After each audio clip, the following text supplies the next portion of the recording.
Alright guys, hope you're looking forward to this window. I think we've got two friendlies here that we're definitely capable of winning. Ecuador and Tunisia. Now before we get started, just so I can plan ahead, how many players have we got out there whose parent club only want them to play 45 minutes or anything like that? 1, 2, 3, 4, 5, 6, 7, 8, 9, 10, 11, 12, 13, 13? Oh dear. Like, there's two goalkeepers. You guys can't play half a game. Get real. Party in the streets and the city's on fire.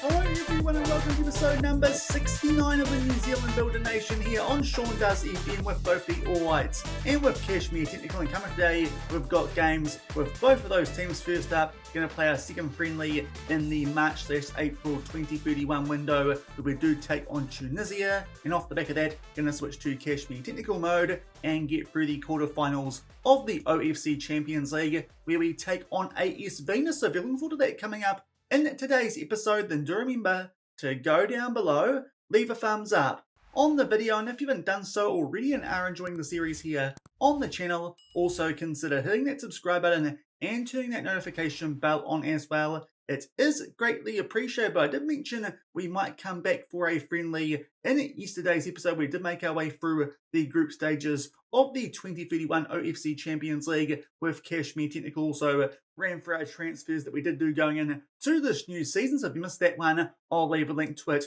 over in the top right corner. We have already played a friendly in this window, and that was against Ecuador. This one was a home friendly for us. In the Tron in the first half, Josh Pickering actually missed a massive chance one-on-one with the goalkeeper. Thankfully got a chance to make up for that from the spot in the second half, which he did. But unfortunately, for around about 15 minutes to go, Ecuador did have a corner, and they put that one home past Henry Gray. We'll talk about some of these selection decisions coming up shortly because it did impact our squad for this first game, but unfortunately it was a 1-1 draw. Not too bad, but it felt like a game that we should have won. As I said, Josh Pickering did miss a big chance in the first half before putting away that penalty in the second. But to be fair, Ecuador are above us on the world rankings, albeit not by that much. It definitely felt like at home that was a team that we could have beaten, even with still the likes of Moises Caicedo in that lineup. So a little bit there of a frustrating result to get this window underway, but hopefully now might be a team that we can beat, because we know that we can beat these guys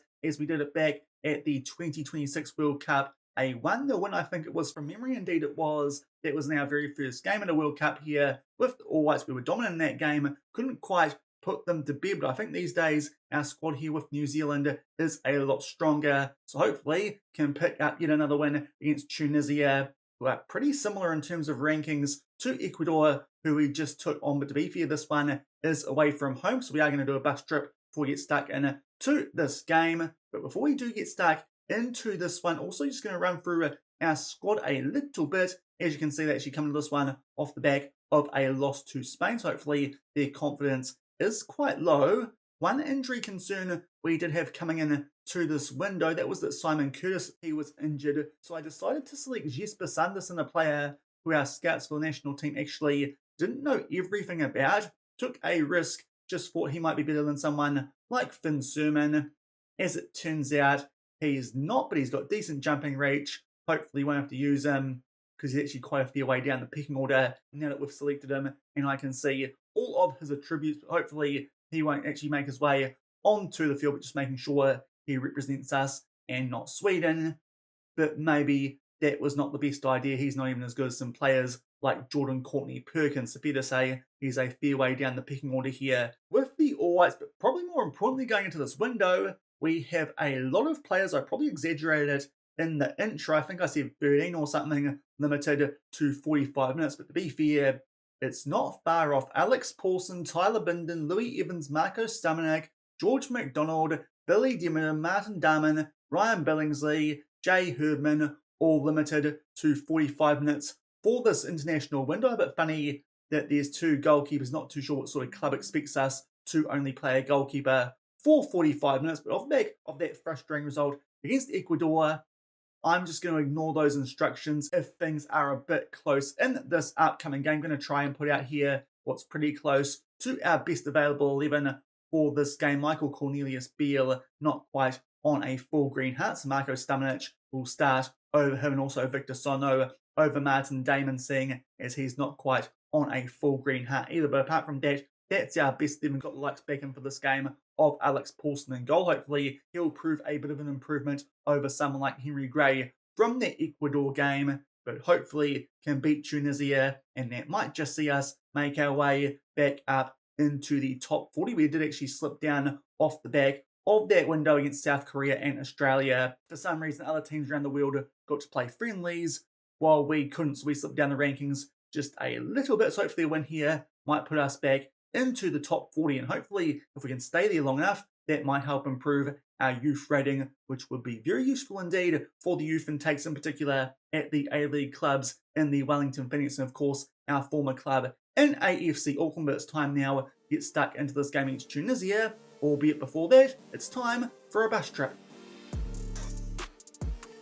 And this is the ground that we're playing at in this game. In today's episode is the Stud Olympic Hamadi Agribi. I think it's had a couple of name changes since it was built in 2001. It is in the sports city of La Des, I believe is how you might pronounce that one. Apologies if I get that wrong, but definitely not my speciality are the pronunciations of some of these African names. But the place we're going to stay at here, I really do like a Movenpick, as you guys know, ice cream bars, all that sort of stuff. It is a little bit away from the stadium, but to be fair, Tunisia doesn't actually have proper street view, so I think Movenpick, it will do us nicely like it did in Wellington for one of our previous trips with Cashmere Technical.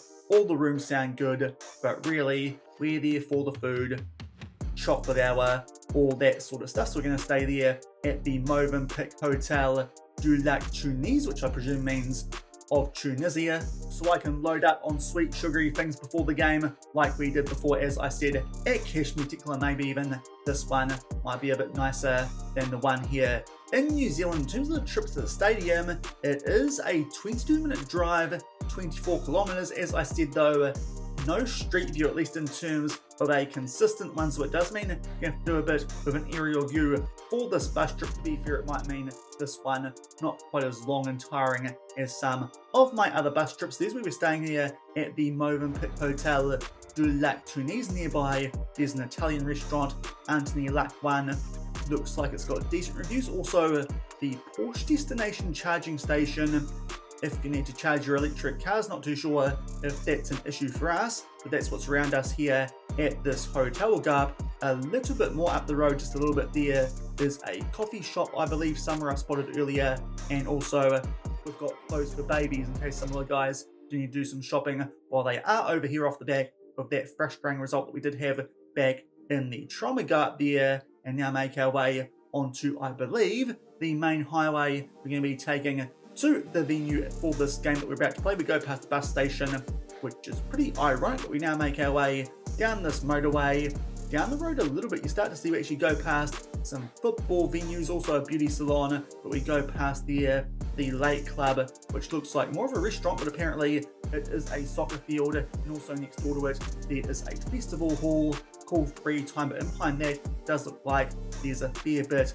of grass through some activities on. Also got a car showroom, and just before that, also if the guys need a feed, they've got a KFC, worldwide and all that, just in case they need some home comforts. We'll keep making our way past that area. We go past the bank and eventually make our way to a fairly decent sized roundabout, which is called the Place Taha Hamad.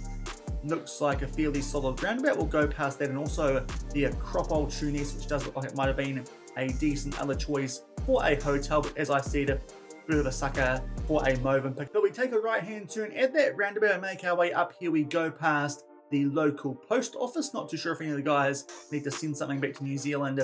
Only a few days until some of them will be making their way back home. Also go past, I believe that's a pharmacy. Indeed it is. I think my understanding of the language over here a bit better than I gave myself credit for. But going up to the end of that road, now we take a left, and yet again it does kind of look like we're on a bit of a motorway here in the N9, going past lots of car parking there on the left hand side. Maybe that's the local mall, but not too sure. But we keep making our way here down the N9, even go past the speed camera.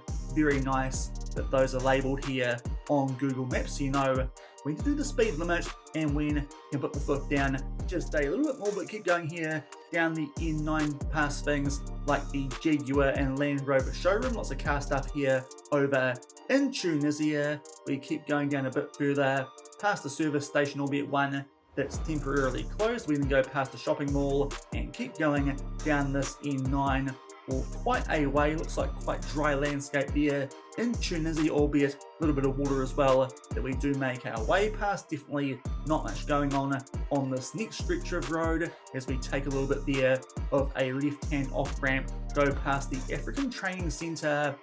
Not too sure what they're training there, but it's what's called the African Training Centre. We go past that, keep going here and connect back up with a different road, albeit does look quite similar to the previous motorway that we're on. Going alongside here, I believe that is a river. We keep going down here a little bit further, going past the National Sanitation Office, cleanliness and all that sort of stuff. We keep going down here, start to go past the Salah Mohammed Zawari, which is a marina that might be for handball. Don't quote me on that, but it looks like that might be what they play there. Then we go past Street Art Viaduct DA1, go down the road a bit further, more street art, going there past the North Bridge of the Lake of Tunis. On the left hand side is a hotel, a lot closer than the Movenpicks. Probably could have stayed there, but to be fair, Movenpicks are pretty good, as I've now said quite a few times. Then on the right hand side we've got Parc A Munir Kabali Club African. That's a sports club, looks like one of the local clubs here in the Lades area. Going down a bit further, make our way past what looks like a fairly industrial area, go past Al Fantala, which is a bridge. We've gone past quite a few of those, keep making our way down here, going past a fairly sizable portion of ocean, and then we keep going down here this road a bit further. Not too much going on that we are going past until we hit the Project Summer Dubai Tunis, but no idea what that is. Maybe it's a shopping mall, but not entirely sure. We keep going here next to the R22, so it looks like on yet another motorway, taking a bit there of a right hand turn, definitely getting here to a dry part of Lades. But we kept going down this road a bit further, go past there a primary school which is also temporarily closed, but keep making our way here down this road and we go past there quite a intricate bit of roading. They've got lots of curves in the roads in Tunisia, lots of chicane looking things and whatnot. But going down here a bit further, surely now can't be too far away from the stadium we're about to play this game, and hopefully hand back-to-back losses to Tunisia, even though it's been about 5 years in between games. We continue down R22. Let's see what's coming up next. We're now making our way past the police office. That's what that is there on the left-hand side. Let's make our way down this road. Also, civil defence starting to get to quite a law and order area, albeit they do have Italian pizza. Very nice indeed, and apparently 5-star rated as well. We continue down the R22. Let's see what pops up next, because apparently we might not actually be that close to the ground. We'll just see what's coming up next. We take a left-hand turn to get off that motorway, go up here a little bit on the right-hand side, very dry, very bare, albeit some trees on the left. We go up here just a little bit, go under the M1, take a right, then take a left, at a bit there of an oval shaped roundabout. We go up a little bit and actually make our way past the Piscine Olympique de Radius, so maybe now not that far away from the stadium, as that is a swimming pool with a similar name to the ground that we are playing at. Go around the roundabout, or at least go straight through that roundabout, then we take a left hand turn, and coming up here as we go past the Curva Nord, which apparently is another name for the stadium, we eventually make our way to the ground that we are playing at in the Stade Olympique in Lades in Tunisia. We'll just see if we can get a better view of inside the stadium itself. Beefy, the outside does actually look pretty nice. Some interesting little walk-ins there, quite spirally and whatnot. Quite a bit of greenery around the outside of the stadium. Looks like quite a decent setup there, but we'll see if we can get a decent view of the inside of this one. And it's looking like the answer to that question might be no, because the first of two options that I've clicked on here is actually the outside of the stadium, but there you can see it from ground level. It does look like a fairly impressive one there over in Tunisia, there's those spiral staircases that we did see before to make your way into the stadium, and nearby palm trees and lots of nice things. We'll just see if the other photo actually might be inside the ground itself. And the other street view photo was also from the outside of the ground, to be fair.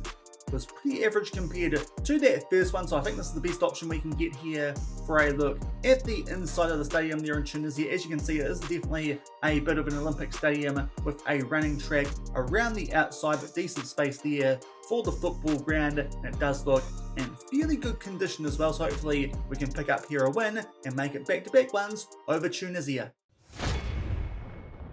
And here are the team sheets for this friendly where we take on Tunisia, and in terms of them, they are going with a 4-3-3, so hopefully that's a formation that we can break down. I do think our record against the 4-3-3 is pretty good. As we mentioned before, Stamnikin for Biel and also Sono for Darman. Apart from that though, it's a pretty strong all-white squad, even though a lot of players recommended for only 45 minutes. Hopefully that doesn't backfire and we can pick up a win. And 10 minutes into this one, the first highlight is in our favour today. We are wearing the all black in Tunisia and the white with the red trim. We briefly lose position through Pickering, but Marco Stamnik thankfully picks things back up for us and plays that one lovely into Jamie Kelly, who will score yet again. To be fair, his goal scoring record for us here with the all white so far has been pretty good, but rather fortunately there, that tackle from Kadri did find its way to Marco Stamnic and plays that one in for Jamie Kelly. Easy finish there with his left foot to give us an early 1-0 lead. Albeit only 5 minutes off the back of that opening goal. Now we're down the other end here in Tunisia, have a throw in down the right-hand side. Ben Nima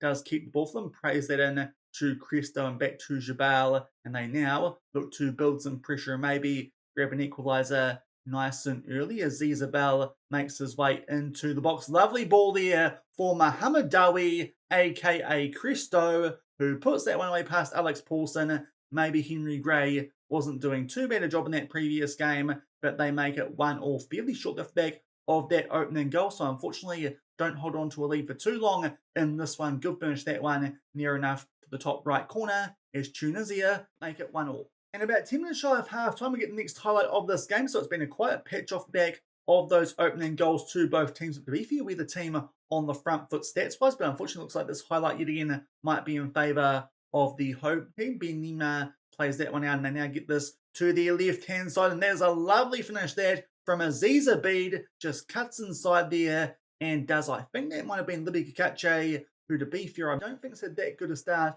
to this game. In fact, completely wrong. It's our right-hand side. That might be Victor Sono, who we have got easing off tackles, considering he is on a yellow card, so apologies to Libby, but not good work there from our defence, but still pretty good curving finish that one into the bottom right corner. Unfortunately, each team with their shots on target in this game have scored, albeit as I say that Tunisia gets some off, and this time Alex Paulson does come up with a save. Both wingbacks not doing well and on yellow cards, so maybe wasn't too unjustified in my criticism of Kakache, but it does mean those two players will come off at halftime. Also, Pickering is down to a red heart, so Sloan Rodriguez can come on as well as dominant right back and White at left back. We're not playing too badly, but unfortunately we're 2-1 down going into the second half, and also might take off here Kelly Heald on a 6.4 for Ryan Billingsley. So it does mean lots of those players recommended for only 45 minutes. Not going to get just 45 minutes. Oopsies, but that's what happens when you give me so many players on minute restrictions at international level. But hopefully a bit of a rev up here at half time might get the boys back on track to pick up a win here in Tunisia. And in fact, there's a highlight here immediately from the restart, so hopefully a chance for us here from it to grab an equaliser as we are in position and play this out to our right-hand side. The former Cashmere Tech man in Justin Keat, of course, these days of the San Jose Earthquakes over in the MLS. To be fair, quite a few MLS players now in this all-white squad, in the likes of Kelly Heald as well, but now Stamnic makes his way down the left-hand side. Interesting there. We try and hold position, but unfortunately a poor pass does mean that they can get it back here. Tunisia, and now they try and find their way forward through the goal scorer from earlier in Aziz Abid, but good work there from Darman off bench, and actually good turn there to protect position. And now Tyler Bindon from Wolves in the Premier League starts to inch his way forward, albeit not for long, before playing that one to Evans, who is of course of the Perth Glory. Actually, I think turned down a contract with an MLS club, which is a bit surprising, but that from Shaun Rodriguez is a stunning strike. First time from the ball from Marko Stamenic on the volley. That's a wonder goal. That one might be up there for goal of the series. Top right corner, and we equalise very early in the second half. Evans plays this back to Stamenic. One touch, plays it over the top there for Shaun Rodriguez in a pocket of space. That is a wonder goal. Good early impact from him coming on for Josh Pickering to make it 2-2. And about 10 minutes into the second half now, it's time for our next substitution in this game. Got one more off the back of this one with 6 subs in the international windows, but Jay Herdman can come on for Jamie Kelly on a red heart as it's still 2-2. And not too off the back of that previous sub, we're still on the attack here. This time a corner and Keep plays that one. Not too sure who's put that ball into the mix of it. It goes back out here to Shaun Rodriguez. Now we're looking to camp here inside the final third of Tunisia. Justin Keat tries to square that one. Can't find someone, but back for the clearance. That finds Louis Evans. And now it's Ryan Billingsley who is on the ball. Just takes his time there, making his way out left before switching that one back out to his centre-back partner in Tyler Bindon. Evans eventually plays that one out to Martin Darman. Just sizes up his man there, plays that one in for Justin Keat. Can't quite find him, but Darman then finds Jay Herdman, and fresh off the bench, he will also score a goal, which makes it 3-2 New Zealand. Hopefully now going to be on here for a comeback victory in Tunisia, which, as I said, might just sneak us back into the top 40 of the world rankings. Rather fortunately there, that tackle-on Keat did fall back to Darman. He finds Herdman, and to be fair, quite a similar goal to the one that Jamie Kelly did score in that first half to make it 3-2, but unfortunately Justin Keat on a 6.4 and a red heart. So our last sub, Ben Old, will come on for him, but we're now 3-2 in front. And just about to make our way into the last 15 minutes of this game yet again there, we were on the attack, albeit just give the ball away there inside of the opposition box. Hopefully can find a way to win that one back, but unfortunately Louis Evans with that blonde hair in game can't quite win that one back, so Tunisia here might get a chance to grab an equaliser in the not too distant future. Probably going to start time wasting, so hopefully we can hold on here and pick up a good win, continue an unbeaten record against Tunisia, but at the moment they're holding on to the ball quite nicely. Owali there was going to go in behind. Ryan Billingsley's brought him down, and it actually looked like it might have been an elbow. Indeed it is, apparently, because it was a clear goal scoring opportunity.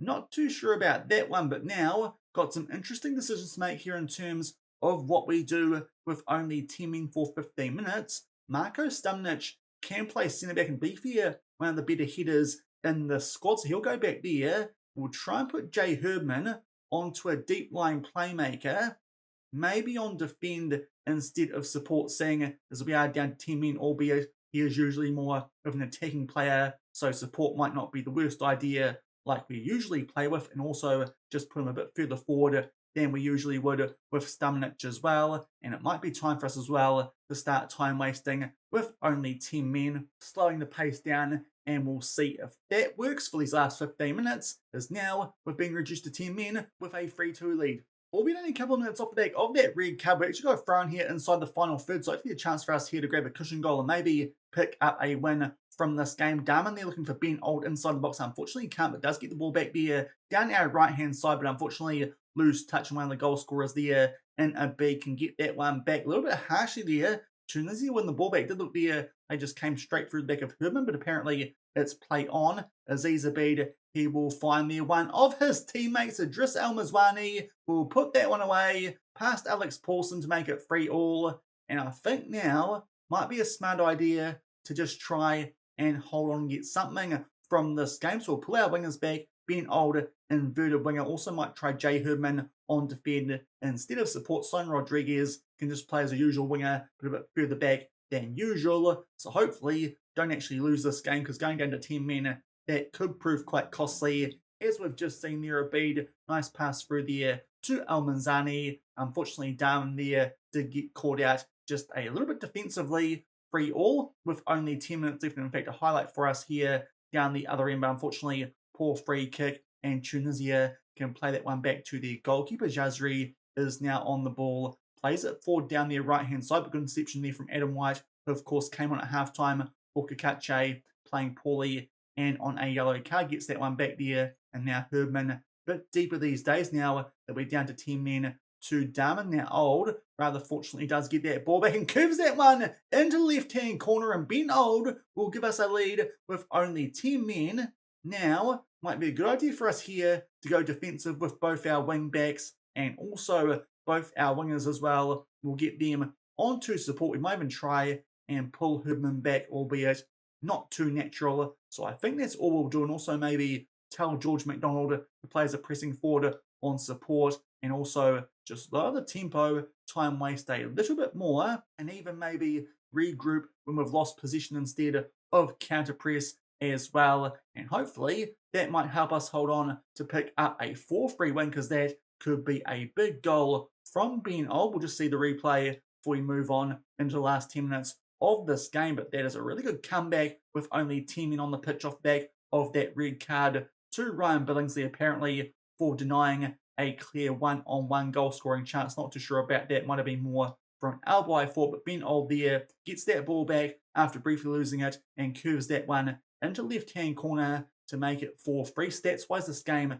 pretty even, albeit Tunisia actually more shots overall, so maybe they should be the team winning this one, especially now they are playing against 10 men. Hopefully a chance for Ben Old here to pick up a double. Chips the goalkeeper, but unfortunately that one does come off the woodwork. We'll see if we can launch here another attack, but not looking too bad with only 10 men on the pitch. Unfortunately, that ball a bit deep for Old, but Tunisia can only clear it out for a throw-in. 5 minutes left in this game. We are getting shown the throw-in as well, so maybe something else is going to happen from this highlight. Darman takes his sweet, sweet time over this one, as you like to see when winning, and down to 10 men. Old plays it back to Darman. Unfortunately, that pass looking for Herdman doesn't quite find him. We'll see what Tunisia do here on the counter-attack, and with that extra man, but thankfully poor past that, and Louis Evans can get it back for us, albeit Sloan Rodriguez briefly lost position there, but thankfully we won it back not too long after. Now into 5 minutes of added time, and a late free kick here for Tunisia. Can they grab an equaliser as we make our way into stoppage time, especially in front of their home fans? Aziz Abid has been really good here for Tunisia. Nice ball forward, but thankfully that shot just goes high and wide. Some good chances there for Tunisia to grab an equaliser, but it looks like somehow going to hold on and pick up a 4-3 win. A late goal to Ben Old when down to 10 men does prove a deciding factor stats-wise. That was a very even game, but you would have thought that red card late to Ryan Billingsley might have had a bit more of an impact off the back of that. Al Mazwani did grab an equaliser, but only a few minutes later, Ben Old does pick up a goal, and that will make sure we pick up a 4-3 win. Let's just hope next window we still get all our players back after ignoring that 45-minute recommendation from lots of those clubs. So we got a little bit lucky there picking up that win off the back of that late red card to Ryan Billingsley, but thankfully do pick up a win, and it does mean we now move up to 39th in terms of the FIFA World Rankings, back up into that top 40 with the All Whites, and we'll reschedule our friendlies for the next window. We take on the War Elephants of Thailand, a team we haven't beaten in 2 previous meetings, and also schedule one more against South Korea, seeing as those guys are somehow still above us on the world rankings, even though recent form not too great outside of their own region. Hopefully again can pick up a win over those guys. But now it's time for us to switch to Cashmere Technical mode and let you guys know what's been going on off the back of the group stages of the Champions League. In yesterday's episode, to be fair, not a heck of a lot. We just played one competitive game. It was the Charity Cup, which for some reason was away at Western Suburbs, even though those guys didn't actually win the New Zealand National League final last season. We did, but thankfully picked up a win here on penalties to lift that trophy yet again.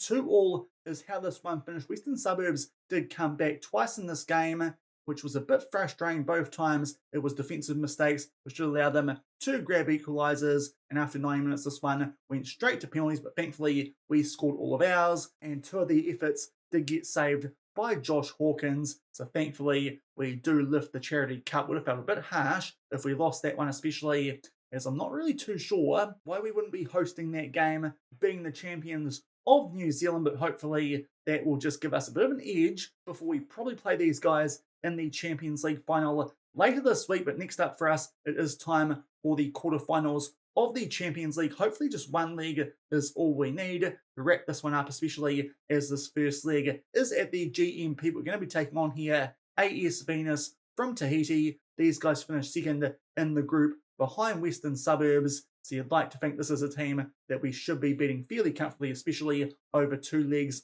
let alone one. Only a 1-star reputation club and only predicted to finish 4th in their domestic league. This is definitely a team that we should be getting past fairly comfortably, albeit we do have some injury concerns going into this game. Alex Moyer saw before, he got injured in that Charity Cup game. Thankfully is back, but is a little bit restricted in terms of his minutes, but not too bad on 75. But Tomislav Barisic, twisted ankle. He's out a bit longer for 2 to 4 weeks. He's going to be missing for the next little chunk of the season. But to be fair, these days, he's just a third choice at both left back and right back, with the likes of Mateus and Cullen Elliott ahead of him in terms of the pecking order. So to be fair, not a bad player to pick up an injury for us, but hopefully good chance for us here to put a bit of a thrashing on AS Venus, pick up where we left off in the group stage and make our way through to the semi-finals.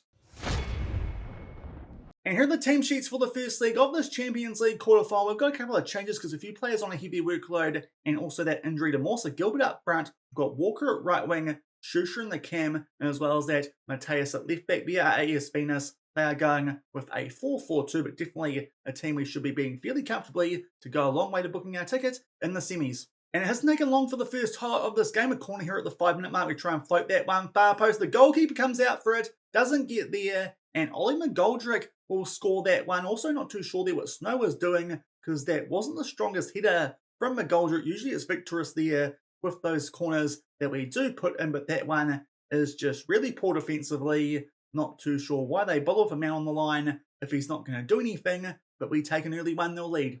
And about 10 minutes off the back of that opening goal, we get next highlight in this game, and it is a goal kick there to AS Venus, but they give that one straight to us through Shusha. He finds Gilbert, and Walker plays that back out to Louis Henrique, makes his way inside the box, squares that one nicely for Nathan Walker, just sneaks that one past the goalkeeper, and inside 15 minutes, we take a 2-0 lead, which is definitely worth a bit of praise, but this has been a pretty good start for us here in this quarterfinal, kind of picking up where we left off in the group stage of the Champions League. We picked up 3 pretty comfortable wins, looking like this might end the same way, 2-0 up after 15 minutes. Albeit a bit of a longer gap than you might expect before the next highlight in this game, now going forward to the 36-minute mark, and yet again the goalkeeper comes out to try and claim that one, and yet again Ollie McGoldrick will head that one home. To be fair, that time nowhere near the player who was on the line, but the goalkeeper now. That's 2 shockers in this first half. Ollie McGoldrick makes the most of it. That makes it 3-0, 3 highlights,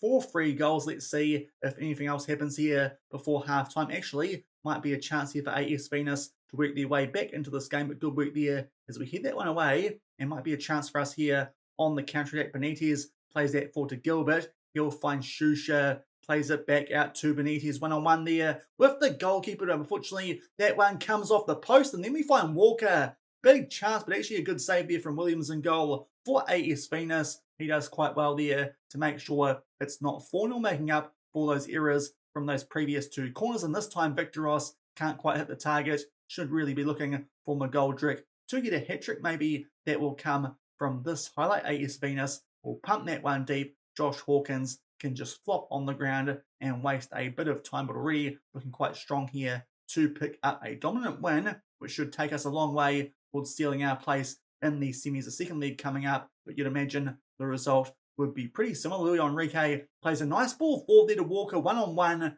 but can't quite hit the target. That bit of a disappointing finish to the half. Some good chances to make it 4-0, but 3-0. To be fair, 2 of those goals weren't the best ones, came from errors from their goalkeeper, but going pretty well. Don't think any changes are needed just yet.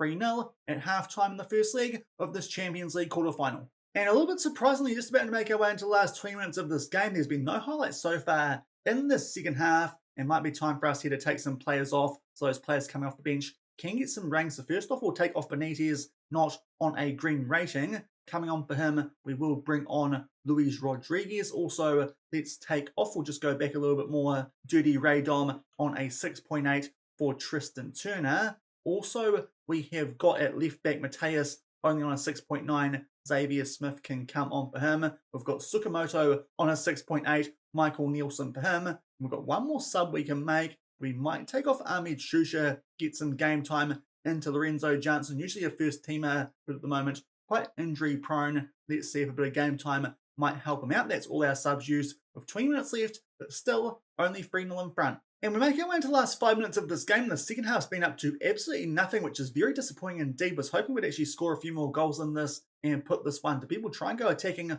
for the last 5 minutes.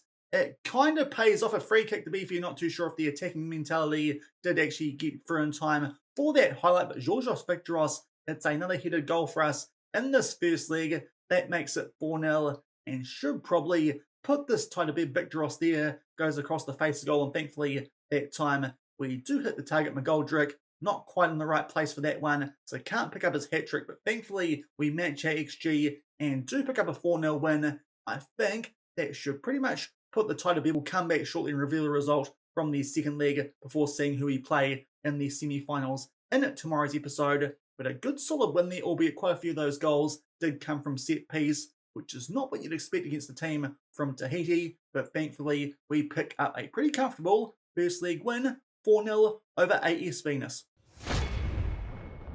And we've gone for a week off the back of that first leg, and here's the result from the second. Actually played a bit better here away from home, picking up a 6-0 win to go through 10-0 on aggregate. Goals here to Christian Benitez early on, Mohamed Al Ghazali with a double, one in each half. Xavier Smith popped up with a goal, and in the second half, Lorenzo Johnson and Riley Rogers. So a very comfortable 6-0 win, but more dominant in that one, I think, than the first leg, which we did show you guys. So we are through, as you'd expect, to the semis of the OFC Champions League as we try and win that for a second straight season. The other results from the quarterfinals is also, you can see there, we beat Nomads in our first game of the Southern League, 5-0 double to Rogers and a hat-trick for the Arsenal loanee and Alex Moore. But we are through the semi-finals. We will take on Kosa. That is because they got past AS Stefana 5-2, so that's a team from the Solomon Islands we'll take on in tomorrow's episode. But it is looking like an all-New Zealand final because Western Suburbs got past Baniagu, albeit